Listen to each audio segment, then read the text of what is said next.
Hello again, everybody. Welcome to Lecture 4. So we're into our last week of PhoneGap. So great to see so many people still coming along and following us with what we've been doing. So thanks very much for sticking with us, and also just with a bit of a time change this week as well. It's great to see everybody turning up. So tonight, being the last one of all, we're kind of going to wrap up a few things. It's going to be a slightly different structure than what we normally do, in that there's only really a few slides here, but I'm going to take you through lots of different websites, various different backends. We're covering how you upload and get it distribution happening and all kinds of things like that. So it'll be a bit kind of free flowing, and given that nature, we'll see where it goes. And some things may work, some might not. We'll just see how we go. But that's the nature of programming, really. So anyway, last week we went over the API. So that was really, I guess, the nitty gritty of everything in PhoneGap, where we had a look at all the different things you could do with it. So that included the camera and the GPS and the vibration ability and all sorts of things, compass, the whole lot. So that really gave you your entire toolkit to start playing with and seeing what you could do. So it's really great to see how many people are getting involved and creating some applications there. That's fantastic. So this week, being the last week, we're going to cover off a little bit more of the API. Only a small amount, but it's some different stuff that we haven't really looked at so far. Actually, just flick that slide through. So that includes local storage. So this is the ability to actually write effectively to disk on your phone and to leave data there persisting between sessions. But a lot of what we're going to do tonight is how to actually consume external data. Now, there are a number of ways to do that, but what I'm going to show you tonight is one that makes things quite easy. So I'll talk about the different technologies that you've got available to you, but this one's sort of almost for demo purposes, so that you could set up your own backend easily without having to have a huge amount of programming knowledge, and start pumping live dynamic data straight into your apps. So I just wanted to give you something that you could start playing with right away. So then after that, we're going to look at signing an app, testing an app, and distributing one. Now, this is going to concentrate pretty well completely on iOS, only because that's what I've currently got set up here. I will actually do another video and go through for those of you who are interested in doing it for Android. But tonight, in this particular session, that's really all we can cover off is on that. And then after that, we're going to talk a little bit more about the course itself and what you might have got out of it. We're going to talk about an exam, the possibilities of what you might want to do there. And then also, if you're interested in exploring this further, we're going to talk about the actual master's degree in mobile applications development. So it might be something that, if you've enjoyed this could be somewhere you might want to explore a bit further. All right, so we're going to start by looking at local storage. So as I said last week, we were communicating really just with the sensors more than anything else. So all the things that give external input into the phone, and the capabilities that HTML is really not built for. So this is why we've got PhoneGap. Well, another thing that we've got here as well is effectively a very small little local database that we can talk to. We can store small amounts of information in it. We can find it and retrieve it, and it doesn't matter if you close the app down and then come back. We'll see it working again with that data later on. So what I'll do is we'll just jump over into Dreamweaver here. So what I've done, I'll just pull this across into the screen there so you can see it. So we've got this rather ugly application that you'll remember from a few weeks back, and what I've done is I've extended it a little bit. So what we've got here is, let's just see if I can make this fit to the screen a bit better. Oh, it actually looks worse now. Oh, there we go. All right. So what I've done now is I've changed this screen here where we could go and get a photograph of ourselves, and I've added the ability to actually save your name. So what you'll be able to do now is set your name and then come back after running the application and see that it's still there. So let's have a look at how this is done. So we've got our input here, and you'll see that I've got two buttons underneath it, and these are calling a piece of JavaScript here, one called save name and one called clear name. and then we've got above it, we've got an input here of text with an ID called username. So pretty standard HTML, nothing too out of the ordinary here. So you can see that when they click on it, it's going to call that, and the same with that one. So if we go and have a look into our API, so you'll remember this again from a week or two ago. I've now extended this a bit more. So this was the one that we originally used for the camera, and now I've added a bit more. So we'll go through all this code, so don't worry too much if this is looking kind of a bit daunting initially. But starting with the simple ones, we've got here save name, and we've got clear name here. Now you'll notice that it uses this command called set item. Okay, so this is a PhoneGap command that doesn't rely on having to add any additional APIs. So this is built in. You don't need to do any of the addition that you would have seen before where we were dealing with cameras and things like that. This will just work straight off the bat. So what this is here, this is a key, and then this is a value. So we're going to call our key, in this case, username, and then this is the value that we want to store. Now, this is again using a piece of JavaScript. This is going out and getting the value out of the item in the document called username. So it's get element by ID, and we've called this thing, if we go over here, see it's the ID is username there. So we pull that out and we get the value. So this is basically whatever it is that you've typed into that box. So if I type my name in there, that's the value that's going to go in. And when you call a set item, that is all that's required to save it. And then we just pop up an alert box here that says user saved. Now, while I'm at it, while we're talking about this alert here is a JavaScript alert, and that will pop up a little box, and it will actually have the name of the HTML file on the top of it. PhoneGap does have its own set of dialog boxes, and you might see them if you're looking in the API specification. However, there are some issues with it, with the iPhone in particular, where it doesn't work. So for that reason, I haven't put them in. I've stayed with JavaScript alerts. And these kind of alerts are also quite useful for you if you're wanting to debug, where you want to know the value of something at any particular time. It's not like a traditional kind of way of programming when you're dealing with this, where you can kind of stop and start at various points and put breakpoints in and that kind of thing. So alerts are the easiest way really to debug if you're wanting to get values out. So we've saved it here using set item, and then if we want to clear it, we can call remove item, and again it's just the key. So this key can be anything you like. So any piece of data, and you can store quite a bit of data in it as well. It's pretty much whatever you want. And so to retrieve it, we're basically just doing a lookup on that key and pulling it back. So if we wanted to remove it, as we've seen here, this will clear out that particular value. And I've commented out up the top here that you could clear the entire thing. So this is the equivalent of sort of wiping out your database, if you like. And then that's all gone. So it's a nice, easy system, and that'll store it, and then you can reuse it as much as you want. And the other thing here as well, where are we? Get item here as well. There it is, getting it by name. So we're setting it by name, getting it by name, and then clearing it as well. So if we want to go over and have a look at this running, I think I have it here somewhere, hopefully. Here we go. So this is the iOS simulator. This is running from Xcode at the moment. So if we go over here, we're already here. Let's clear that out first. And so there's that little pop-up box telling us that the user's cleared. Let's, I'm going to change this to 1, 2, 3, there we go. And now I'm going to, where's my Xcode? Bring Xcode up and pull this across for you as well. So I'm going to kill that just so that you can see that it's no longer running. And then we're going to fire that up again. We'll run it in the simulator. Oops, got a bit of an issue there for some reason. Oh, I see, that was trying to run it on my phone. There we go, let's run it on the simulator instead.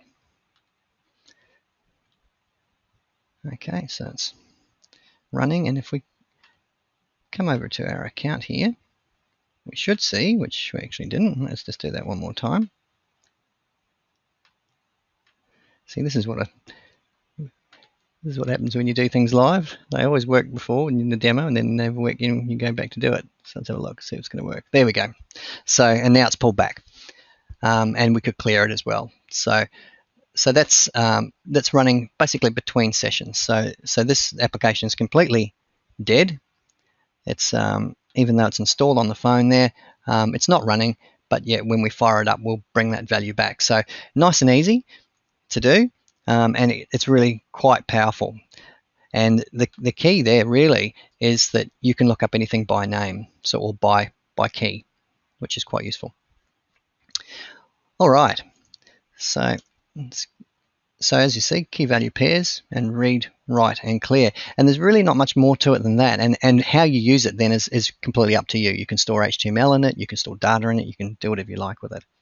All right, so the next level beyond that is trying to access your information or access information that's stored on a remote server.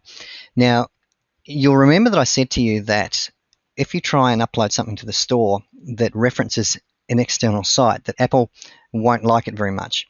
Now, that is true if you're trying to load a website. And so if you're trying to load an entire page or something like that, that's not going to go very well, because Apple or basically any of these stores are going to say to you, well, all you're doing is building a website.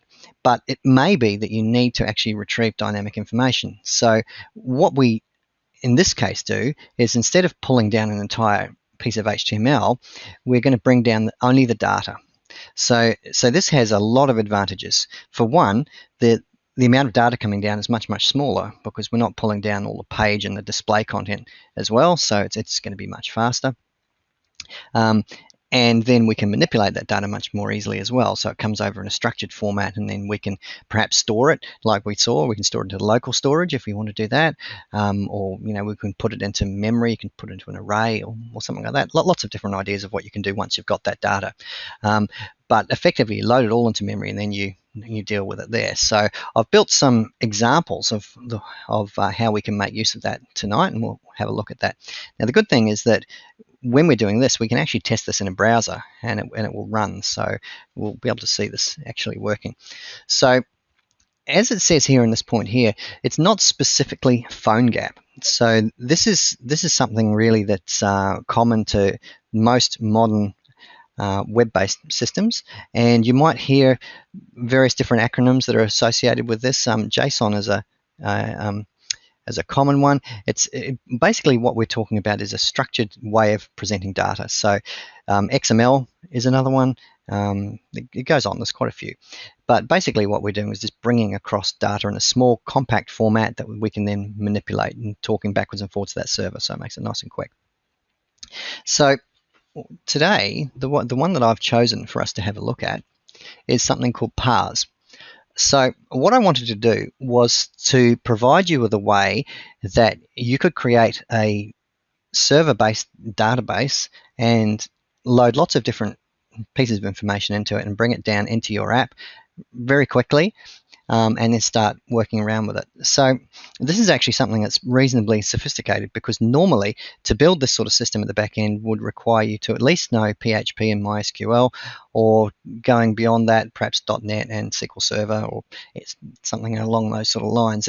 And it's quite a big job, because you've got to build both a back-end database that's hosted by a server, then you've got to build all the code that pulls the stuff out of the database, and then you've got to present it all in a format and push it down to all the devices that are going to be accessing it. So there are now solutions out there that are basically software as a service. You can rent them, and some of them are even free, and you can just set up your database on it, and it's got all the stuff built in for you. So one of these is called Parse, and Parse happens to be free a lot of the time. You don't tend to use up. I've never found that. We've gone over it. So this is it here, parse.com. I'll just we'll just go to see the main front site. So this is it here, and it's one of the better ones that I've come across. I've used it on applications that have been deployed, also for applications that are being trialed before they want to go to a huge big kind of enterprise-based system. But it's really, really powerful. So we'll get in here and we'll have a look at it and see what you can do with it. So there's analytics, there's a core, there's push notifications, there's all sorts of stuff in here. So let's go in and we'll have a look at one. In fact, what we'll do is I'll show you how to create a completely new one. So when you log in, you create an account, and as I said, it's free. So we're going to start by creating a new app here. And we'll give it a name. We'll call it IT Masters Demo. Okay, so that's done. And we can go in here and we can start having a play with it. Now, this is an online database. This is the main thing that that's doing. So we're going to start, we add a class. Now, a class is effectively a table, if you're familiar with databases, and we'll call it, how about users, or user, we'll create that. Oh, actually, we've already got one of those. Let's create something different. I think we'll, what about news? That'll work. Okay, so we now have our table called news here, and we can start adding columns to it. So let's give it a new column here, and we'll make this a string, and we'll call this title. Okay, that's there now. And we'll call this one description, or how about body text? We'll call it that. Okay, and that can also be there as well. Now, if you're a database administrator or designer, you'll find this is probably not quite what you're after in terms of relational database structure and that kind of thing. It underneath it actually does have that structure, but it can be a little bit frustrating if you're used to building databases that have got 100 tables or something and they're all hanging together with foreign keys and that kind of stuff. But this does work, particularly for mobile, where you don't need anything too complicated. So we've actually created this already, happy with that, and now we can start putting some data in there. So let's say we're going to have something here. The title will be news of, type that in there, news for today, and some very exciting news. All right, this is now already available to us and online. So if we have our app set up correctly, we can then start referencing this and pulling this data down into our app. Now, in order to do that, what we need to do is configure this at the other end. So we actually need to set up the iPhone and or whatever device we're using, and make sure that we can access it. So in order to do that, we go over here to keys, and it gives you a bunch of application keys, which you then set up on your mobile device in your project there, and then that basically gives you the authority to start accessing that. So we have an application ID here, client key, and they're set up for a whole bunch of different technologies. So the one that we're going to use today is JavaScript, because that's the way we're referencing it. So we would just copy that out and then paste it over. Now, even though I've got this one built, we're actually tonight, because I've got my application already kind of running, we're going to make use of this one here. So this is one that I've already built before, and it's got quite a lot of data in it. So for that reason, we're going to make use of this one instead. So you can see here there's things like analytics as well. You can check on the performance and see how it's all going. You can set up all your push notifications, all kinds of stuff. So it's quite cool. So this one here, as I said, is the one I've already got. And we've got, for instance, we've got a list of restaurants here. So here's our restaurant list over here. We've got a list of different types of cuisine. So there's 43 different types. So these are the different types that restaurants could potentially be serving up or be known as. And then it goes on. There's further things in here. And this is actually from a project that's under construction at the moment. So what I've done is I've taken the application that we've been working on, and I've made it a bit dynamic. So what we're going to do is actually do a live search and pull down some of this information as well into the site. So if we go back here again now, here we are back in our HTML app, and the first thing we'll have a look at is up here. So we've got the application keys and the JavaScript keys set. Now you'll remember that from the configuration that we got on the website. These are the keys that tell the back end that this app is authorized to start pulling data down. Now you need to have this key set up, because otherwise you could make any request against the database and just start downloading any data you wanted. So this stuff is, you don't really want to make those publicly available, so you probably want to put that somewhere that's not readable, so that nobody else can just download your source and then start attacking your database. But other than hacking, we'll have a look at how we make use of this. So if you remember from a week or two ago, let's go back here. We'll go back to the top. Get out of there. Okay. So you remember that this here, this cuisine area, this was hard-coded. We had a list of, I think, 4 or 5 different types. I think it was Thai and Indian and something Australian I think we had in there. So what I've done here is we're going to pull this data from the remote database instead of having it hard-coded. So looking down where we've got it, we've still got this select, which is the jQuery mobile set up for it. We've got a label sitting there, but this is actually now empty. Okay, so there's nothing in it at the moment, but we're going to use JavaScript to populate that. And so I'll show you how we've done it. So the first thing to notice in here, I'll give you a copy of this code so you can have a look at it. But the first thing here is this ready function. Now you remember that PhoneGap makes a recommendation that you don't start playing with the hardware until the device is ready. So this is where I'm calling most of my code, and we do a parse.initialize. Now the documentation for parse is really, really good, and there's lots of examples there. Parse works across multiple platforms as well, including native apps as well, so it's not a bad back end if you have lots of different devices, including desktop, that you want to use. So now some of this stuff that we're doing here is specific to parse, so it will be different for different backends, but again, this is an example for you so that you can get something up and running. So we initialize it, and then I've created a function here called getCuisine, and getCuisine is up here. So I use a jQuery mobile command here, and what this is going to do is this is identifying our drop-down list box that we've got by name, which is called style. There it is there, ID, style.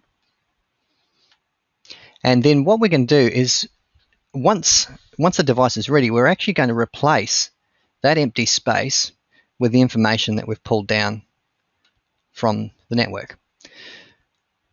So the first thing we do is we get parse to know what we're talking about.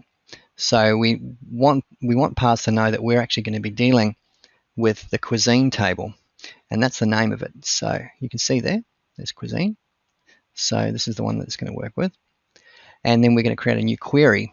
So this is if you've ever done SQL, which is the language for talking to databases, this is sort of similar along those kinds of lines, but you don't really need to know SQL quite to the same extent when dealing with this. So we're going to create a new query to retrieve these cuisine objects. So I'm not saying which objects I want, so this is going to bring the whole lot down.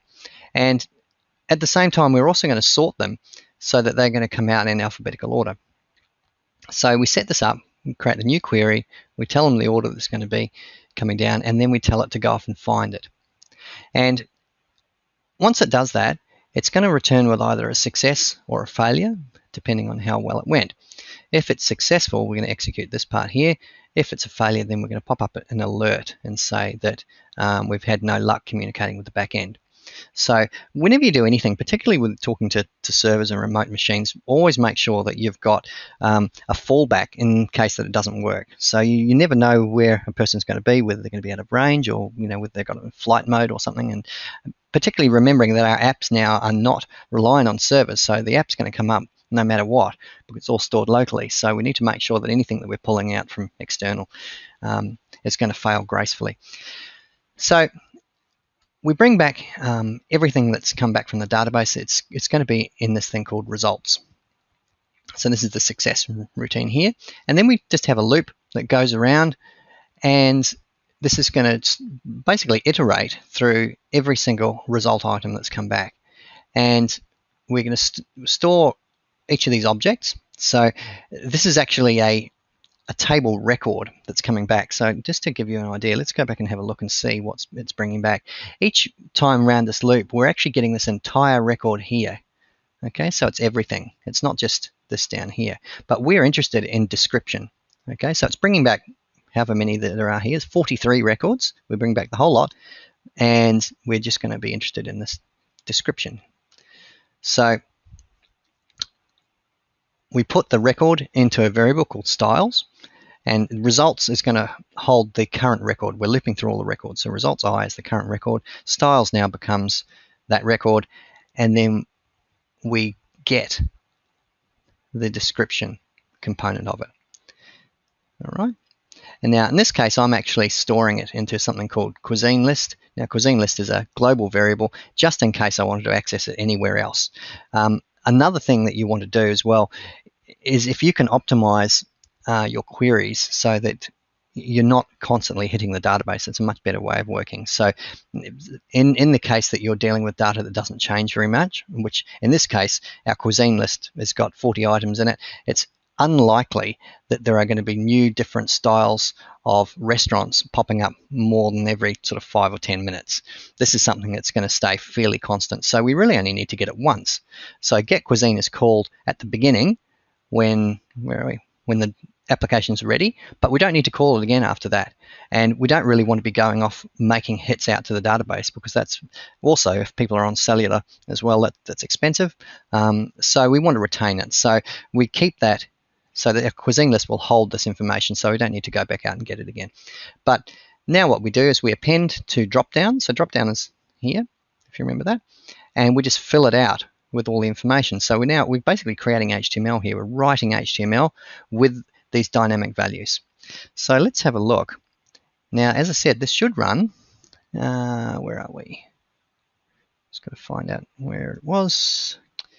Over here.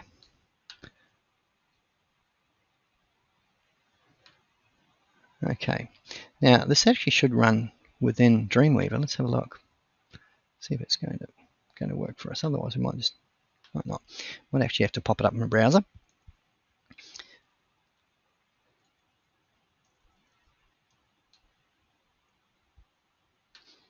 Let's see where I've got it stored. One second.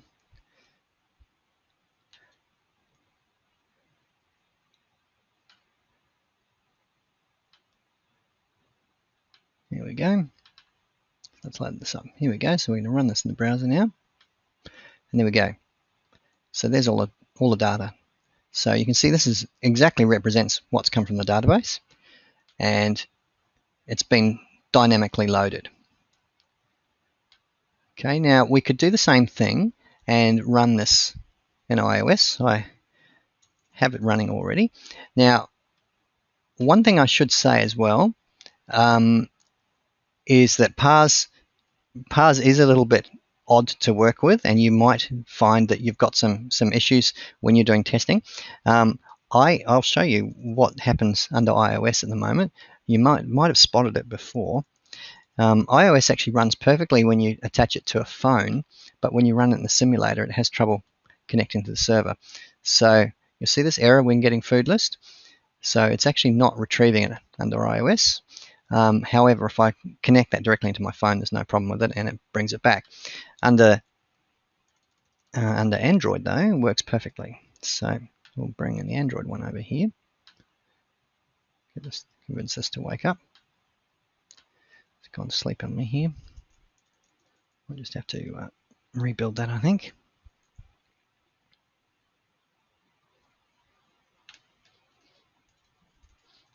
Bring up Eclipse here. Okay, so we'll just like to prove to you that when I say something works, it actually does. So give you an example. So we'll let that run while it's building. There we go. The Android takes a while to start up, but while that's going, we'll just have a look again at some more code here. So what we've done, as you can see there, is we're bringing back all the cuisine list. The next thing we want to do is actually make a live search. So again, the search that I showed you a couple of weeks ago, when I clicked on it, it just passed straight through to another form. But in a true system, you would actually want to take in all the values of what someone selected here, like the booking date and the breakfast, lunch, and dinner, and what the price was and where you are and all that kind of thing, and then go back to the database and try and find that information. So I've done a simple one where I'm only just looking at the cuisine for the moment, just so that we know that we're going to get something back.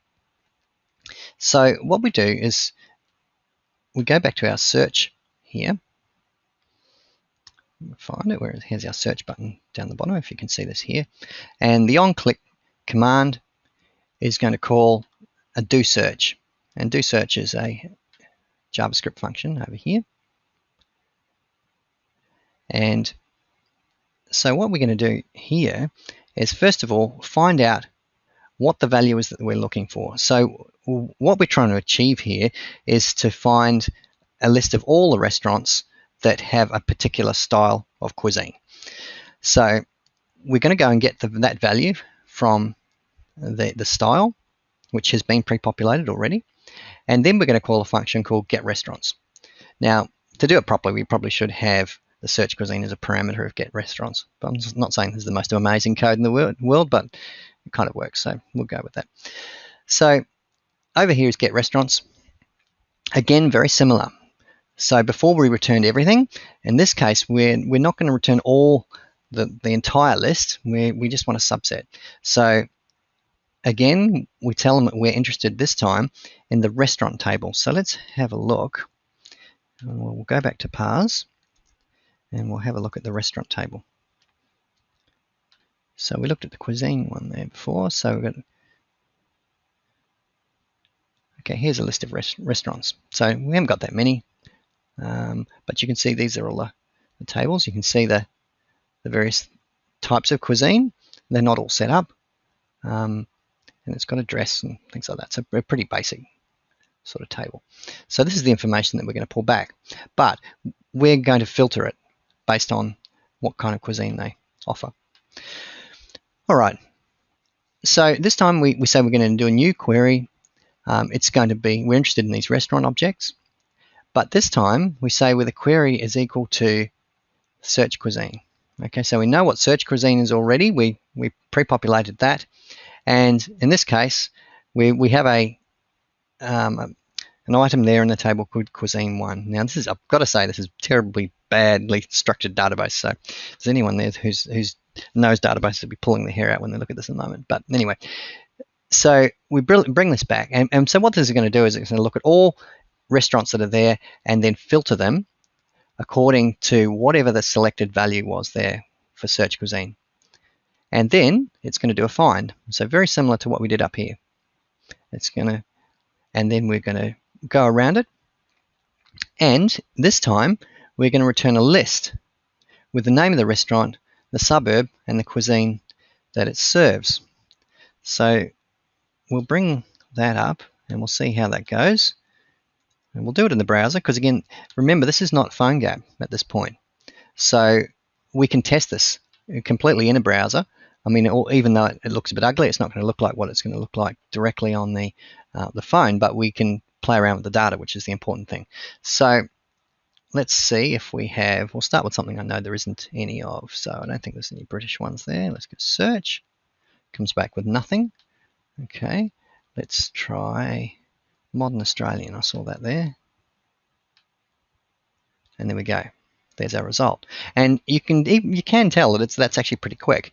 And the reason why is because we're only bringing back a very small amount of data. So we're not actually bringing back this whole page. We're just bringing that back. So the idea is to make everything as quick as possible. And so anything that you're communicating with on the internet, you want to do a small amount of data being returned.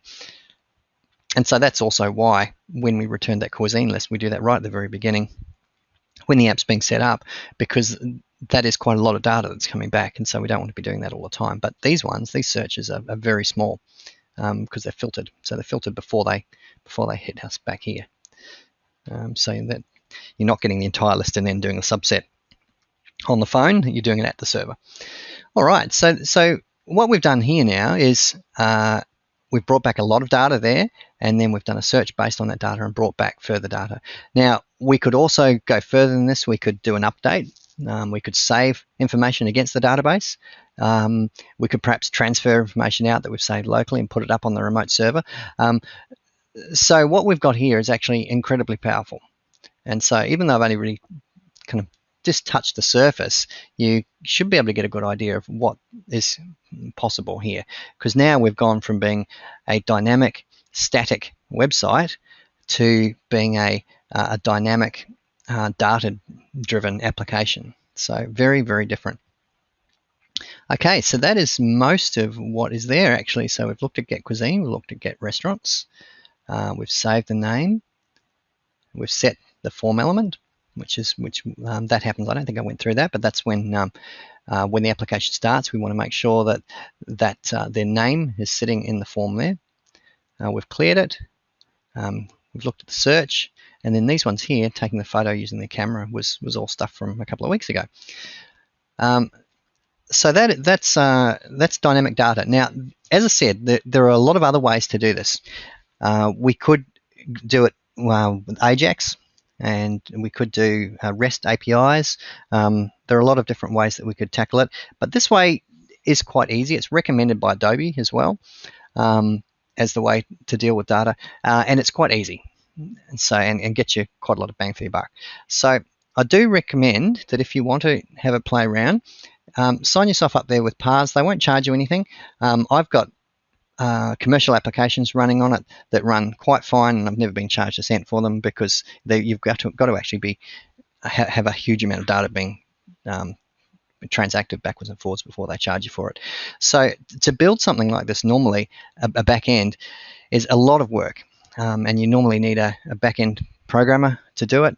And there's a lot in it. So this works. It's kind of an intermediate sort of system, but yeah, you can drive some pretty powerful sites with it as well. So definitely worth looking into it. Now, I should say as well that there is a lot more to this too. So things like push notifications, I know people have been asking about that. You can incorporate that in there as well. You can set it all up. There's a lot of documentation for it. So you can get in there and can see exactly how you would do it for native apps. There's all sorts of stuff there, as well as all the desktops and things like that as well. So a really good system. All right, so we'll move along from that, and we'll go into the next bit that we want to look at. So releasing an app is one thing that we haven't really discussed up until now.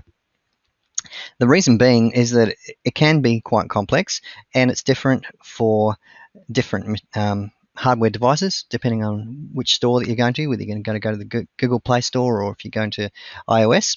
So tonight I'm going to take you through the process of dealing with iOS. I'm actually going to log into my developer account, and I'll show you what's involved there. Now, it is long and it can be quite painful. So unfortunately, it's a little bit like what we had to deal with when setting things up in the first place. But there's really no two ways about it. Now, even if you use Adobe Build, you're still going to need to configure things at the back end via the developer account. So we've said up until now that there's nothing really that costs you money. If you want to start putting applications onto the store, it is going to cost you money. You actually need to be a registered developer with Apple, and it costs you $99 a year US. So I think that the majority of developers that are actually have accounts there and paying their $99 a year don't earn back the $99 that they spend. So don't go and register yourself until you're quite sure that you've got an idea for something, or you've got it all built, and then you want to distribute it. So there's a bit of complexity involved in it, and I'll take you through this process. Ideally on this machine, this is already a distribution machine, but I'll take you through what we can that's here. It isn't an easy process, but what I have done is I've given you some slides here which will tell you what that process is, depending on whether you come from Adobe Build or whether you are coming from Xcode. Now, one thing I should say while we're here and at this point, I noticed a couple of things in the forums this week where someone had said that you really didn't need to do the full installation of things like Eclipse and Xcode because you could do all your work from build. And I mean, that is true. You could build everything you like in a text editor, and then you could distribute. However, I think in reality, if you're actually going to work as a developer or you are doing anything more than something extremely basic, you really do need to have this set up on a machine. There's nothing better really than having a simulator and even a hardware device that you can test against. Adobe Build is fantastic, but generally I would be using it for secondary and additional platforms rather than the main ones. So yeah, if you do think that it's a huge saving by not installing a system on your machine, I think it's a bit of a false economy, because sooner or later you're going to get fairly frustrated and want to go beyond the text editor. But that said, if you want to do the distribution and get it up running on the store, then you really do need to have some of the stuff set up. So let's have a look at what's involved in it. So the first thing we've got to do is we've got to have what's known as a distribution profile. Now, in order to have a distribution profile, you've got to have an account already. So let's go in and we'll have a look, and I'm going to show you what it looks like at the back end within the developer area. So this is my developer account. This is the member center for Apple developers. So we'll go in here to iOS, and over here is where you do all your setup. Now there's a few levels of setup that's required. So there's certificates, identifiers, and profiles, and then there's iTunes Connect. So I'm going to go through each of these because they're all important. And they can be a bit of a pain to work with, but you really do need to know what they are. The first thing is a certificate. So let's have a look at that. So here are my certificates that I've got set up at the moment. Now, what a certificate does, it binds your development, or binds you effectively to a machine. So you have a validated machine that is capable of doing your builds. So you can share your certificate around. So if you have a group of programmers and you're all working on the same application, you can actually share your certificate. But the certificate is actually initiated when it's first created on one machine. And so you don't want to lose your certificate.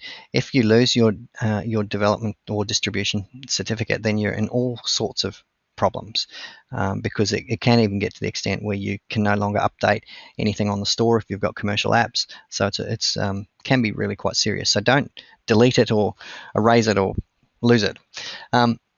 So in order to create a certificate, now as I said, I'm dealing with iOS at this point.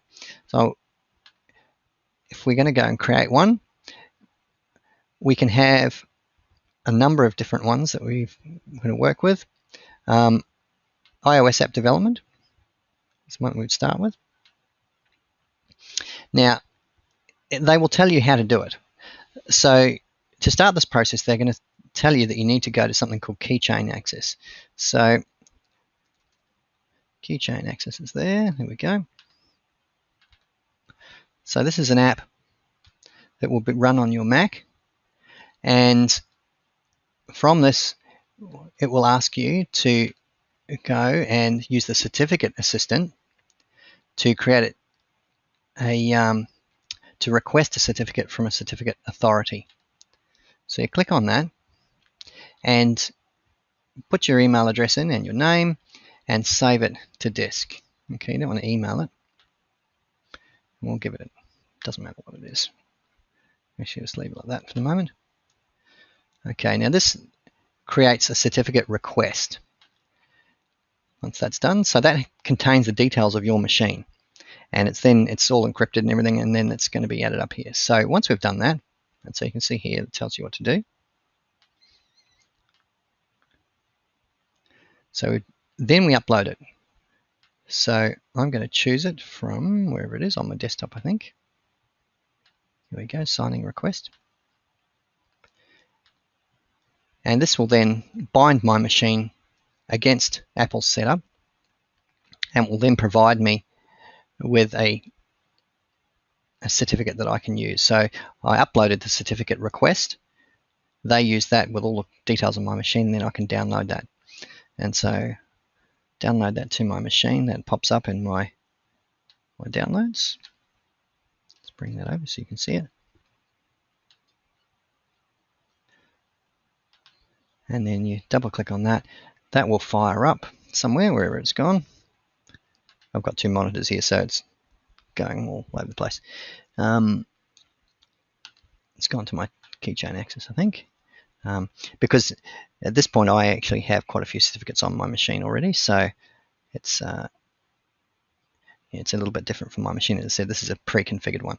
So, but you don't need to worry about it. Once you've double-clicked on that, that will install a certificate on your system, and then you've got it available to you. So that's step one.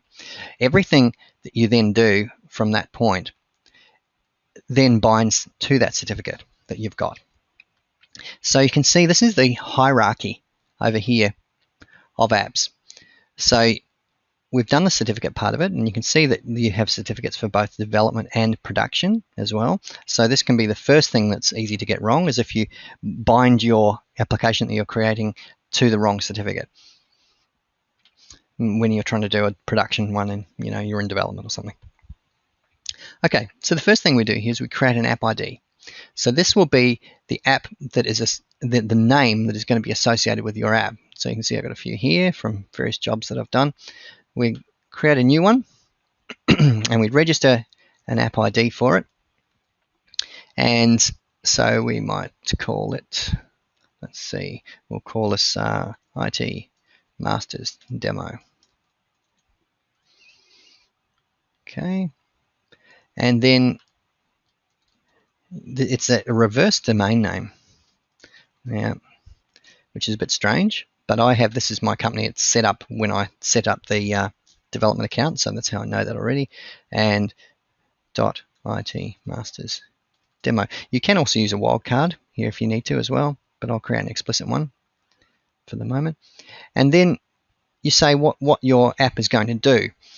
So you can see over here, these are the various bits and pieces that the app could possibly work with. So things like Apple Pay, for instance, it might be something that's going to do credit card processing. You might want to use iCloud. Passbook you might want to integrate as well, push notifications. So you set this up with the app and you click on all these. Then what I'm doing now is pretty basic, so I don't really need any of these things. So those services won't be attached to it, and I'm just going to do that. And that will then create me an app ID. Okay, that's now registered, so app will now know that we are working on an app called, it should be here somewhere, IT Masters Demo. There we go. So that's there. All right, so once you've created your app ID, then what you've got to do is create a profile. So a profile is either a distribution or a development profile, and it's attached to your app ID. And so you're always working with one or the other, either distribution or a development profile. Now, Xcode is a little bit smarter than it used to be, and it can actually do some of this for you. But I tend to sort of, maybe it's just because I've been doing it for a bit longer, but I tend to trust to do it myself. So our profile, we're now going to say, what are we doing? Are we in development or are we doing distribution? So at the moment we're doing development. So we create this, and then we attach that to our app ID. So somewhere here, where is it? IT Masters Demo. There it is. We select that, and then we say the certificate that we're associating with. Now I've got a couple of certificates that are currently haven't expired, so I'll select them both. Okay, and now we select our devices as well. Now this is where we need to talk a little bit more about what we're doing. So when you are developing an application before it goes on the store, typically you actually want to test it on a large range of devices. If you have your own phone, which is connected via iTunes and hooked up to your Mac, you can go via iTunes and say, select this iPhone to be my development phone, and that'll work without you having to do too much else. However, that's not the case if you want to let other people test it. So if you have a wide range of people that need to look at your application before it goes on the store, you actually have to explicitly add them into your profile. Okay, so here's a list of all the people that I've currently got that I'm working with. There's 44 of them there. I think you have 100, or it might be 200. I can't remember now what the number is. But if they are not mentioned in your profile and you give them the app, they won't be able to use it. So actually getting their information into here and finding out the details of their phone, it can be quite complex in itself. And that's something that we're going to look at in a minute. So I'm going to pick my IT Masters one, wherever it is, somewhere here. Don't know where it's gone now. Now am I missing it? Provisioning profile development. See them all. Oh, maybe I haven't created one yet. No, I haven't. That's right. I was halfway through doing it. So we create it for development, and then we select it. IT Masters demo. Okay, we associate the certificate. And then we select the device. So let's have a look and see which one. Make sure you name your phone what it actually is when you set this up. So Steve Gregory's great new phone is of absolutely no use to me whatsoever, because that might have been my great new phone when it was a 3GS. So that's really not much help. The other thing too is that once you've got devices in here, you can't delete them either. So don't go through and add a whole heap of phones, because you're going to run out, and then you're actually not going to be able to get any more until the following year when your development renews. Okay, so I'm going to set this up for my latest phone here. And we're going to call this IT Masters Development Profile. Okay, so we now have our development profile. We can download that. That turns up in my downloads area. And if we double click on that, pull this over here, this will add it into the library. And this will now be available for us for when we want to do development. So if we want to distribute this to other users so that they can play with it and get it onto a lot of different phones, it has to actually be set up with this profile. All right, so now the next trick. So we come over here. Now we've got our little application here. It's currently called Hello World. Now what we need to do is we now need to set this up so that it's associated with the new profile that we've got. Now, this has again changed a little bit recently. This should show up here with the list of all the profiles that are currently there. And I'm not entirely sure why it's not doing that. But the main thing we've got to do here is we've got to set the name of this. So I'm going to change this. I called this Charles Sturt Test App before, but it's actually not. It's IT Masters and something else, whatever we called it. IT Masters Development Profile, but the app itself is not called that. IT Masters Demo. Okay. Okay. So this has to match. All right, so once you've done that, there's two things you need to do here. So we're in Xcode here. So I realize that I'm going quite quick, but this is something that is long and complex. And if you're not getting it at the moment, don't worry too much. Even seasoned developers who are working with native apps all the time find this the most painful part of anything. And as I said to you a few weeks ago, working with push notifications, getting those set up is all this sort of stuff as well. So it's a bit of a pain. So this is why you can't really get around it. You can do all your development, but maybe if you can offload the configuration to somebody else, so it might be something that you can have a junior or an intern, maybe if you're lucky enough, you might be able to use one of them to do all this stuff. Now, Adobe Build we'll cover in a minute, because that is slightly different. It is a bit easier. You can avoid Xcode, but all that earlier stuff we did, it still needs to be done. So here we are. We're in Xcode. We've gone over here. We go to the targets here. We change the bundle identifier to be the same name as what we set up before. And then we go to our build settings, and let's just see if this has pulled it up. No, it hasn't yet. That's all right. Xcode will figure this out for us. So we're actually not going to do distribution. So we're a developer at the moment, so we can change this depending on whether we're building for the store or that we're still testing. Okay, and then we could either push it to my phone. So my phone's currently connected to my Mac. I could just run it directly. I can run it on the simulators here. Or if we're wanting to now do something further with it, we can do a build and archive it. So I'm going to go straight to archive. So archive generates an IPA file.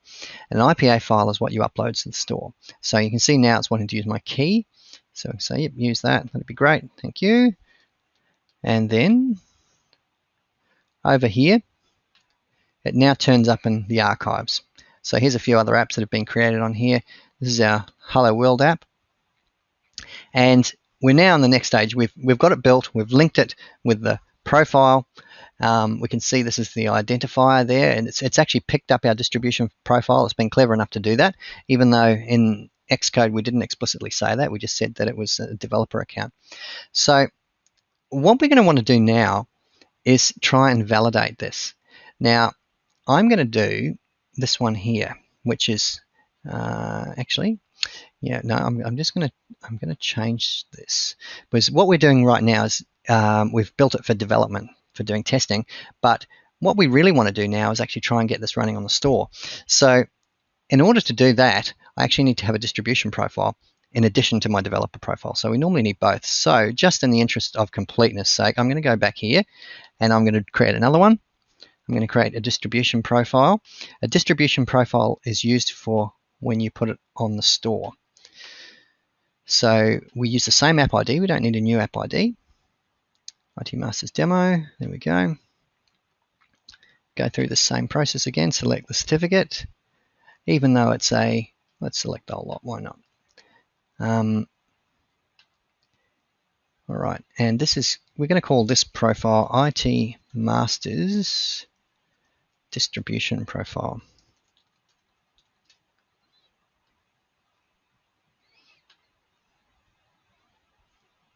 All right, that's now downloaded for me. I'll make sure that goes into my library. Yes, please. Thank you. That's in there. And now we're just going to change this over here from being a developer to now being a distribution. So these are the build settings for Xcode. All right, iOS distribution. So I realize this is very complex. I'm only relying on the fact that it's on video, so you can go back and watch it again.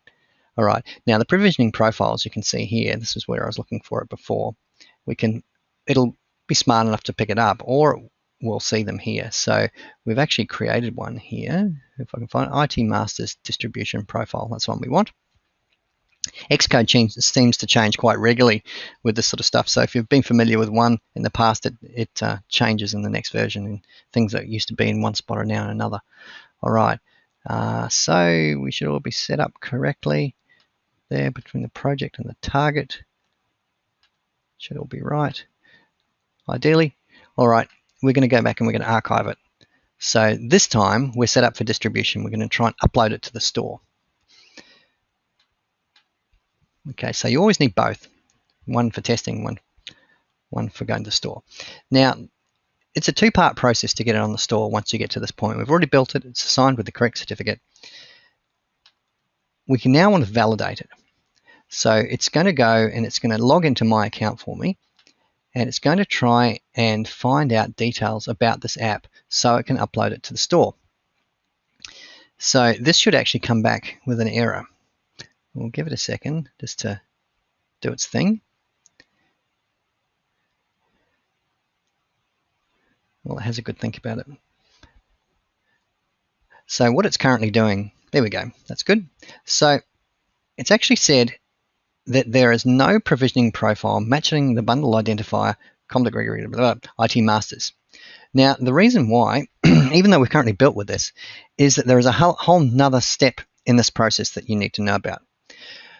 And that is something called iTunes Connect. So iTunes Connect is the place that everything's set up from for live apps that are on the store. So this is not just setting up your distribution profiles. These are the ones where you log in and you actually see what's going on with the apps that are sitting on the store currently. So you can check things like how much money you're making and how many people have downloaded it, what countries they've come from, all that kind of thing. So what it's been trying to do right now is it's trying to connect to the setup for this app so it can upload it and get it ready to be authorized. Now, the reason why it's giving me an error is because I haven't created anything yet. So I actually need to create a new app here for this, for the store itself. So what did I call it? IT Masters Demo. So IT Masters Demo. Yeah, we'll make it English. Bundle ID. We should have that created already. IT Masters Demo, there it is. And then with version 1, I'm going to give it a serial number. That looks good. Okay, now this is where you then have to start setting it up. And I'm not going to take it much further past this for a couple of reasons. But we'll just show you what's in this screen. So what we've got to do here is you have to set up everything associated with the way that this app is going to be presented on the store. So you can see we have to have things like video previews and screenshots at lots of different resolutions. So you can see we've got to upload them for iPad, 3.5-inch phones, 4.7-inch phones. They're all got to be there. Then you give a description of what your app is about. You put some keywords in so that people who are searching for it on the store might be able to find it. A URL for support for people who hate your application and want to complain about it. Got to be there. The app icon has got to be there as well. And then what category it's going to go in the store. So we can choose, from a lot of different ones there as well. So lots and lots of information in there that needs to be filled out. This will take you a while to do because you've got to create all these graphics at a whole bunch of different resolutions, and they've got to all been done. So then you can create builds here as well with testing. You can set up all your pricing too. So we can say when we want this to be available. We can say what price tier it's going to be in as well, and then you can change it for specific territories and things as well. So this is a complete configuration system for app upload. Now, there's also in-app purchasing too. So this is where you have an app, and perhaps it's free. This is the freemium model, they call it, where the apps themselves don't cost anything to download, but then there's content within the store that does cost money. So you can set all that up. So, if you have coins or something that you buy, or, berries, or I don't know, anything like that. So you can configure all that. And then each of those have to have a pricing tier associated with them, have to have graphics, description, the whole thing. So this whole setup has to be done first and then saved, and it will complain bitterly to you if you haven't submitted the information. And not until you've done all that is it then ready for you to upload. So at that point, when I've configured all that, then I can come back here and I can try again and I can upload. And then that will upload the binary and it will put it into iTunes Connect. At that point, it then sits in there and waits for somebody at Apple to look at it. And that can be what's generally about a week. I tell clients a little bit longer, just in case it does take longer for them to get there. And there is no guarantee that it's going to make it into the store.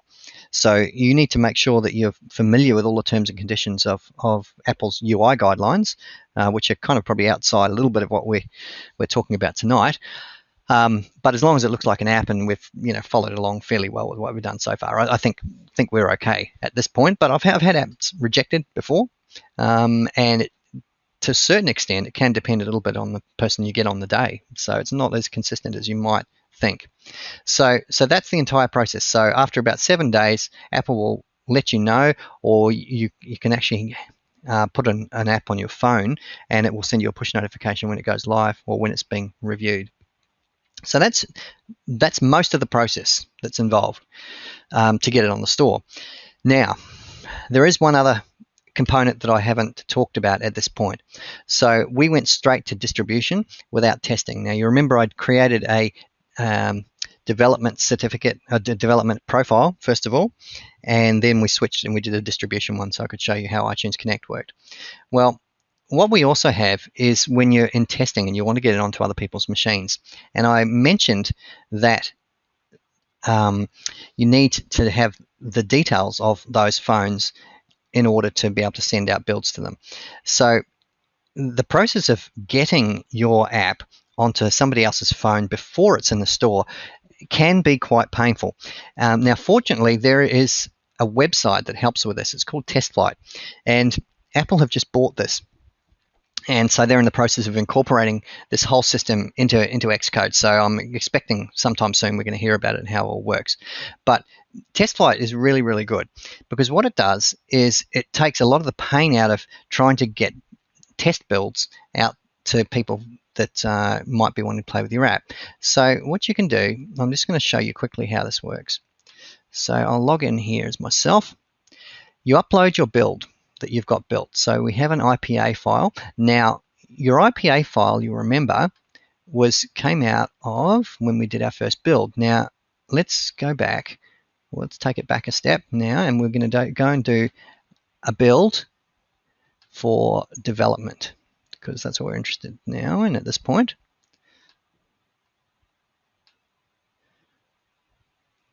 Okay, so developer there, make sure it's all set. We're no longer on distribution. Okay, so we do a new build. Make sure that's all going to run. Looks like it's going to work, and we'll archive that.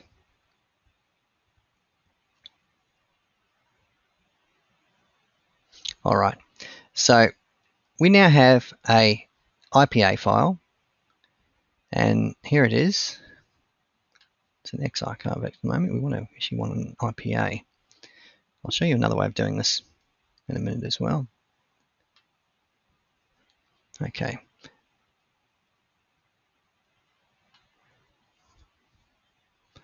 So this is before submitting. So what we're going to do is this will make us our IPA.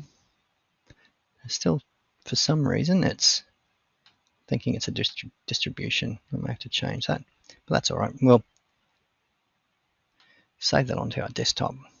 Okay, so the IPA is actually effectively the binary. It's everything that we need to upload. So I should actually have that sitting there on my desktop now. It's being created. Where are we? There it is, hello-world.ipa, 3.7 meg iOS app. Okay, now we can't just go out and send that to people. You can do an install via iTunes, but it's really, really complex and hard, and it's a real pain. So what we do is we use our this one here. Let's go to my builds here. So we upload a build into this website, and here it is here, our IPA, and we say this is our demo app. And what this will do is it will make it available on a website, and people can download an app from TestFlight, and it will notify them when there's a new version available and automatically download it onto their phone. Now, in order for them to get it, they need to be registered with TestFlight, and we have to have their details. There we go. So this doesn't create any, this hasn't got any provisioned devices. So in this case, that particular distribution profile that I built it with hasn't got any devices associated with it. So I'd have to go back and have a look and see what's going on with that. But what we want to do here is actually invite some people to come in for testing. So what you can do here is you actually invite people somewhere, wherever it is. I can't remember where it is. Which I can't, somewhere here. Invite people, there it is. So we send out an email, and what will happen is that they need to, you need to call these people or communicate with them somehow first to tell them that they're going to get an email from TestFlight. When that email comes through, they need to open it on their phone, not on their desktop. It actually needs to come through on their phone. When they get that, all they need to do is then click on the email that comes through, and that will send back to TestFlight all the details of their phone. And then we can copy that out and put it into a distribution profile or a development profile. Now, the reason why is because every phone is identified by a very, very long number, big string. It's alphanumeric, actually, lots of content in it. And to get someone to try and tell you that number, you can get it out of iTunes, but it's very, very difficult, and it's difficult to copy and paste. And so this automates that whole process. So they don't need to know anything. They don't need to go near iTunes. All they need to do is have the app, respond to an email, and then they'll start getting notified, and your build will automatically be installed onto their phone. So this is a really powerful system for testing. In fact, I know there's a lot of apps that are sort of internal to organizations that never go near the store, and they sometimes use TestFlight precisely just for that. So there's actually sort of live apps, I guess, that are running that use this. So I encourage you to look into TestFlight in order to get builds out to everybody. So it's a nice, easy way for you to get testers working with it. All right, so that's TestFlight we've looked at. We're looking at a lot tonight, so I do apologize. I know there's a lot in here, and it's probably bamboozling you a bit, but hopefully some of this will go in, and when you come to the point of actually having to do this, you can come back and refer to this video, and some of it will make sense. All right, so I guess the question that everybody's thinking is, why bother doing this at all? Why are we messing around with Xcode and doing all this kind of stuff in TestFlight and all the rest of it when we can just use Adobe PhoneGap? Okay, well, let's have a look. So PhoneGap, the end result of a PhoneGap app is actually an IPA file. So you're going to still need to try and upload that into the store somehow. So you even if you build the thing here in PhoneGap, you've got to download that, and then you've got to use Xcode and get it into the store. So if you have your IPA already that you've produced on here, you can actually go into Xcode, and you can use the application loader, which is here, if you've already got an existing one, and it'll sign into iTunes Connect, and you can upload here with the existing IPA. So you don't need to go through that if you've used something else to already build it. So that's available to you as well. It's under Xcode. It's under Developer Tools, Application Loader. So that's if you haven't built it in Xcode, and you can still get an existing IPA file up. But that said, you've still got to go through iTunes Connect, and you've got to set all that stuff up as well. So here we are in PhoneGap. Now, when we go to build something, a lot of people have already commented, and they've gone, well, I tried to build myself an iOS app, and it didn't work very well. Because it came back and told me that I didn't have a key. So let's try and find one. We'll try and see if we've got one that we can actually break that isn't compiling. I think, unfortunately, mine all seem to work, which is not ideal in this particular scenario. But this one here, so this was one I tested earlier today, and I have configured this with a key. So let's have a look and see what was involved with that. So if you get a red, I think there's an error message or something that comes up here when you first upload it, it's going to tell you that you need to have a key for iOS. And so what that's doing is it's actually binding your certificate and your profile into the IPA that gets built so that you can then upload it to the store. So over here, what we need to do, in fact, I wonder, I might create a new one. That might be the best bet, I think, at this point. So let's go to our apps back here rather than fiddle around with one that already exists. Let's create a new app. We'll upload a zip file because I think I created one. Week 4. There we go.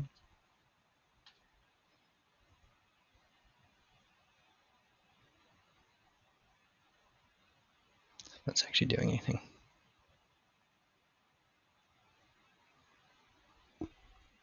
Oh yeah, there it is. Uploading just very slowly. So what we're doing now, just to talk through and while it's doing the upload, is uploading, well, basically what this was here, one that was that just isn't configured. All right, so we say we're ready to build, and we're going to tell it to go off and create versions. We're going to create iOS, Android, and Windows Mobile.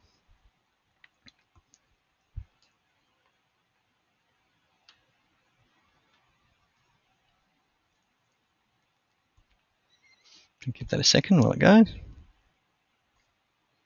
Okay, and of course it's building beautifully.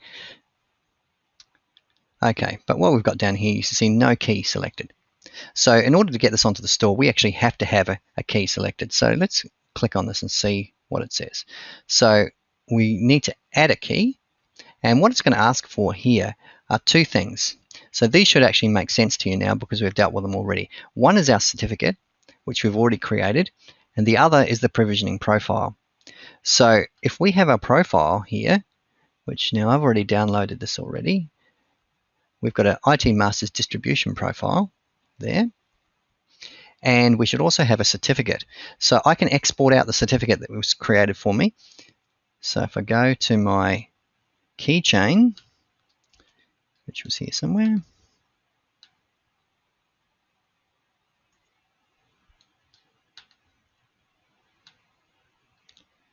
all right, what I can do here, so I can find the key that's associated which is my iPhone distribution key I downloaded. So this is from the keychain access, and then I can export it. So we'll call this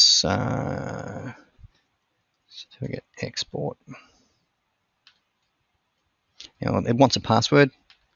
We'll complain if you don't.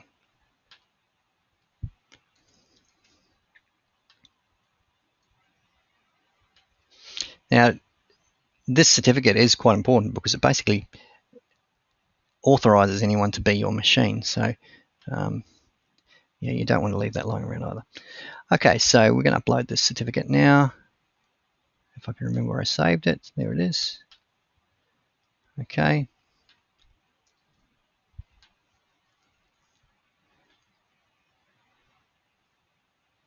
Now this won't, if I actually try to go and do a real build, it won't work very well because it's not actually mapped. The distribution profile is not actually matched to the same name of the app that I've built. Now the only reason it's giving an error is it's currently locked. So we need to unlock it, and that's with the password that I set. There. That should then work. Now I may need to reload this at this point. It'll probably still, I think, gives an error even though you've set it. Try and rebuild.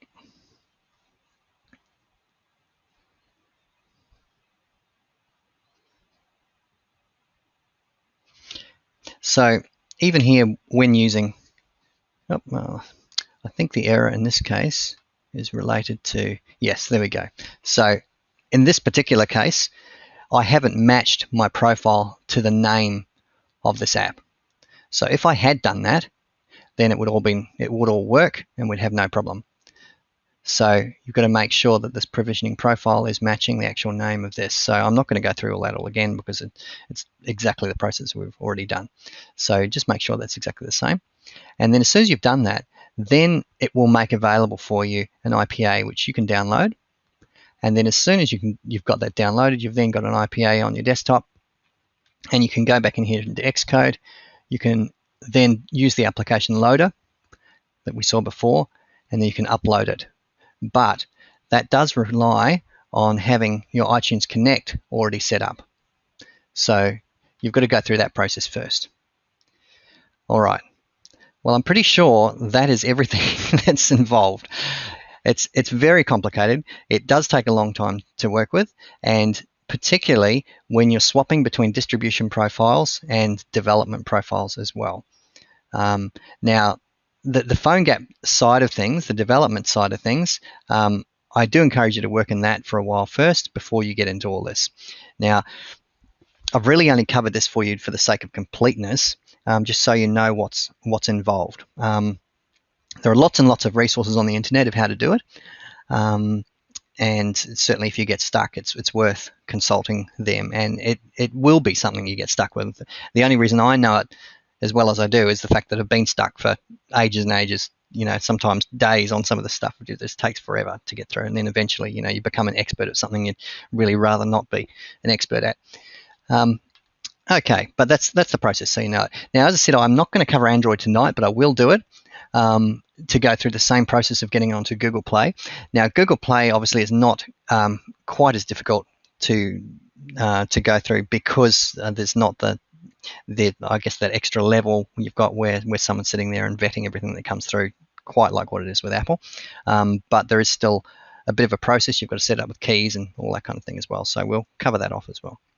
All right, so let's just go back to PowerPoint now. So yes, we've built against our distribution profile. We set everything up on iTunes Connect, and then we build on the machine that's got the certificate. Now, if you are leaving work and you're going to work somewhere else and you leave your machine behind, make sure you export your profile out.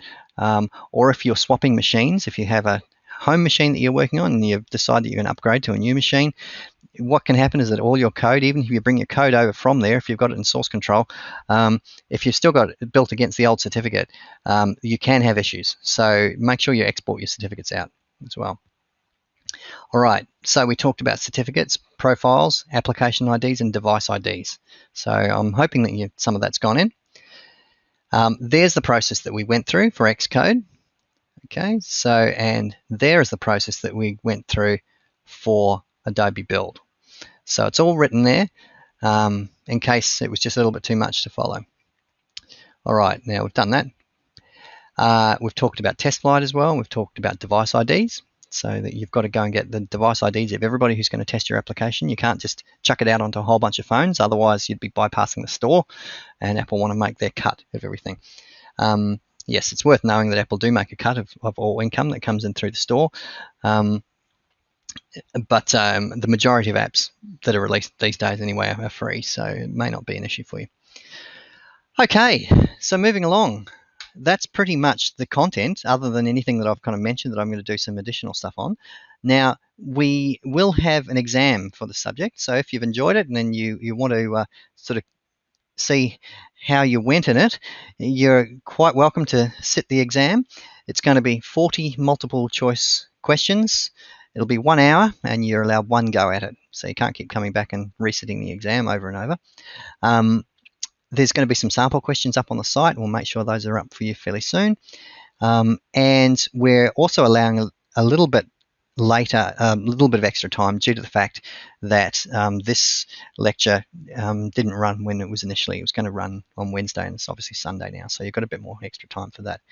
So you're allowed to set it whenever you like, anytime up until Sunday the 21st. Yeah, and so you can just work your way through that. It'll be on everything that we've covered over the past few weeks. And I do encourage you to do this sort of formal side of things. I'm studying myself, and I find that when I come down to being put in a high pressure situation with an exam, I actually had one yesterday that I was studying madly for, and I find that process of making sure the information is in your head is really, really good for you, because you sort of absorb all the things that you've been taking in over the past few weeks or months, and really force yourself to make sure you know it. So I find that it really settles, I guess, all that information you've been hearing, and making sure that it actually becomes knowledge for you and that you can use it. So yeah, if you're available to do the exam, I would encourage you to do it. It's certainly worthwhile. All right, so just in a bit of a summary. So we've had Steve, I'll yes, just butt in just of quickly course, here. yeah, Hey go for everyone, it. this Yeah. is James.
Mm.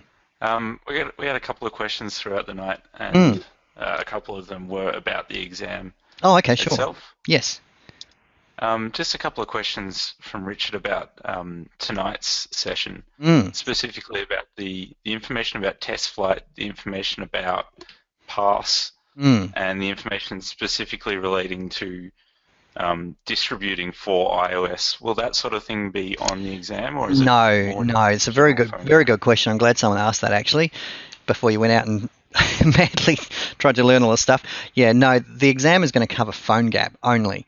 So it will be everything to do with the development of PhoneGap. It's not going to be configuring and setting it up either, because these are the sort of things you only have to do once. So there may be a question in relation to data, how you might want to access data remotely, that kind of thing, but it's not specifically about PARS because PARS is not PhoneGap. Things like, trying to do an iOS build and get it on the store, there could be perhaps some conceptual questions, but it's certainly not going to be at the level of trying to, dig down and know the minute details of it. The way I approach stuff is in reality out there in the workforce, you have Google every day. So you do, if there's something you don't really know, you can go out and find it. So that's not what we're trying to test. We're trying to test the way that your knowledge overall and the way that you think, and the concepts that have come through. So yeah, I'm not going to test you on something that's you could easily just do a Google search and find it out yourself. So yeah, hopefully that answers that. Thanks for that, Steve. No problem. That's a good answer about the conceptual nature. Mm. What we're really trying to test for in an exam. Exactly. You're certainly not trying to be caught out. It's No, just not at all. Not at a all. test that you've done some learning and That's that you're right. reasonably familiar with PhoneGap. That's right. That's right. On that note, Mm. the pass mark, as with uh, most university testing, is 50%. Mm-hmm. Uh, and if you pass the exam, we'll send you out by email a certificate of achievement for the course, and it'll have a name grade on it. Also common with university. Determine whether or not this is something that might be a good fit for you. Um, but with that in mind, thanks very much for coming along, and thank you very much for all the questions as we've gone. Now, I still have yet to go through all the forum stuff and see what everybody's built there. I'm really looking forward to that, and to see what you've all worked on. And obviously, we've got the exam coming up. So hopefully we may see some of you in the future as well, and in future courses. Thanks very much. We'll talk to you soon.